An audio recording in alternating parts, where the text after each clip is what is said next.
everybody, it's Ross here and welcome back to the den for another exciting video of catching up on projects. So you can see in front of the camera here, let me just sit down so I'm saving my knees. So you can see in front of the camera, I have these trees set up on bases upon bases. These bases are removable, and you'll see in a little bit during the time lapse that I have them connected with earth magnets.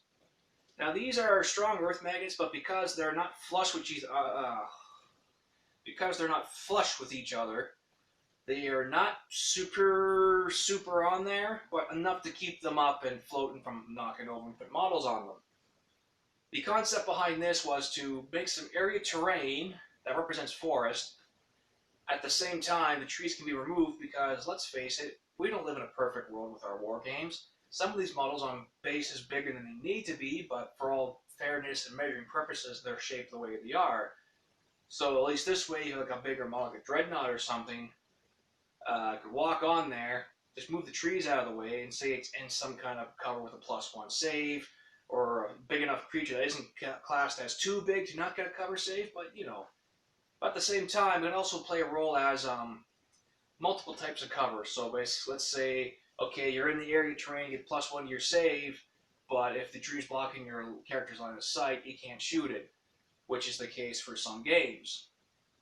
So without further ado, I'm going to go ahead and start the time lapse of me doing this up.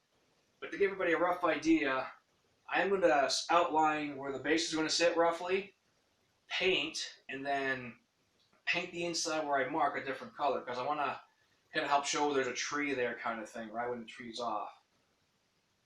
And I'm not sure what I'm going to do with the static grass. Maybe do like a greenish, a little more dry around the tree, something.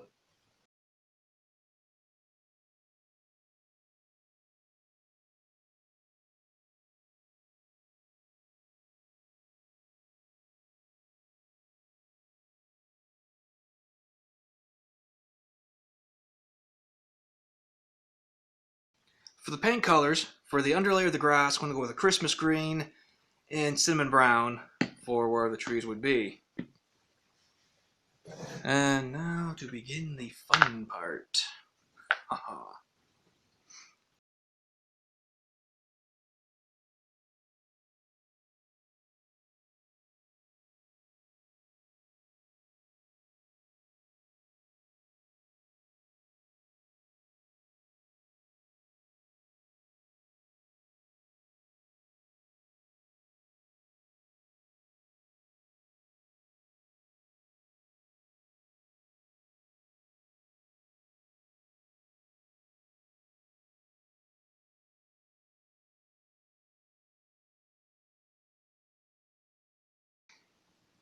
Alrighty, I'm going to let these three pieces dry. And touch this one up at the same time while I'm saying that.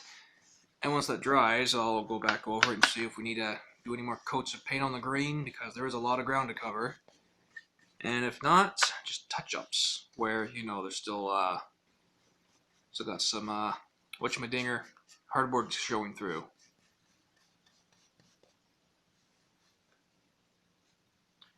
Well, it looks like I'm going to have to go over it with another coat of paint. Still holding it dry, that's good.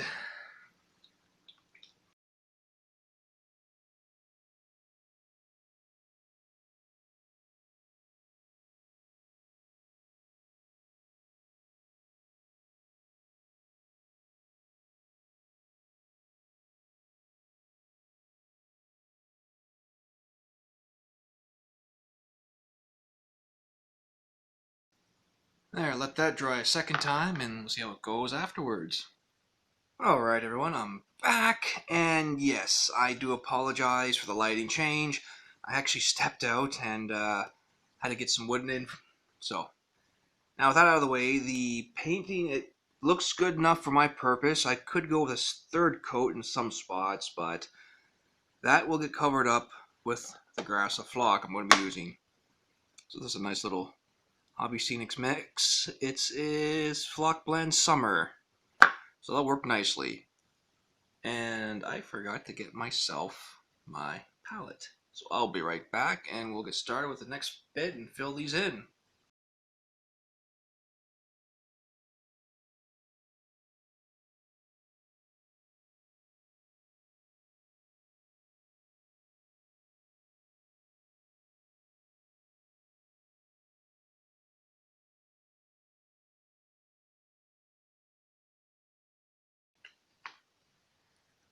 So that will do. Let that dry and I'll do another coat. And I just remembered that I got these numbered with the trees.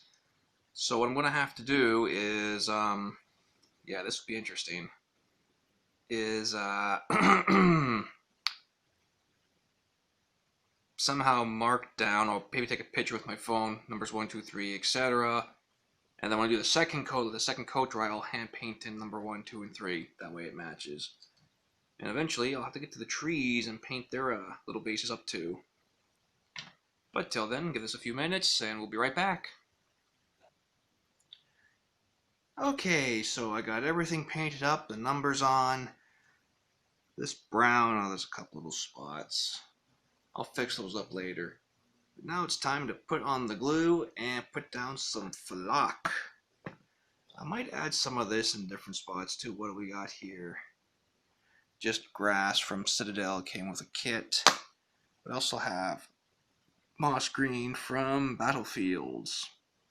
Oh, sorry, the Army Painter from the Battlefield set line or whatever. So, without further ado, I shall begin. Excuse me, when I find my glue bottle.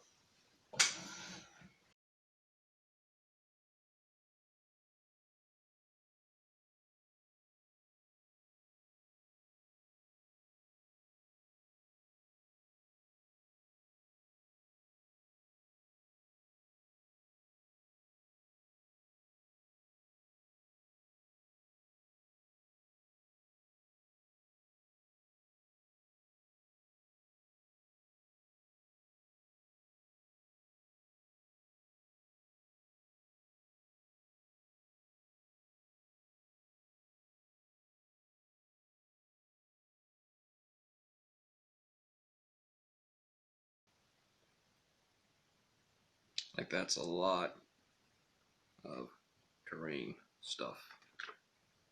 And sadly I spilt a little bit off the edge here. Oh well, we'll clean that up in a bit. So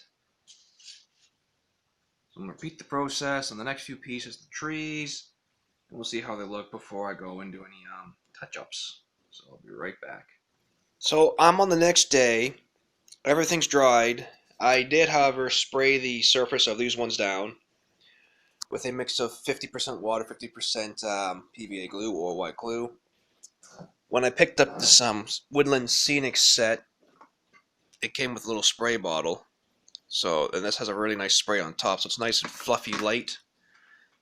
So that's all dried, and though the lack of spots that I missed with the white glue or thereof, still turned out really sharp, especially around the trees. I didn't spray the base of these trees because the spray is too wide, and I highly doubt we're going to scuff anything off those trees anytime soon.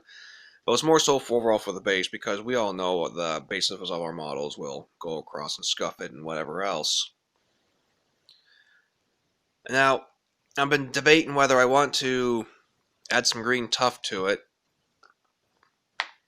but I think I'll leave it alone for now and find something else.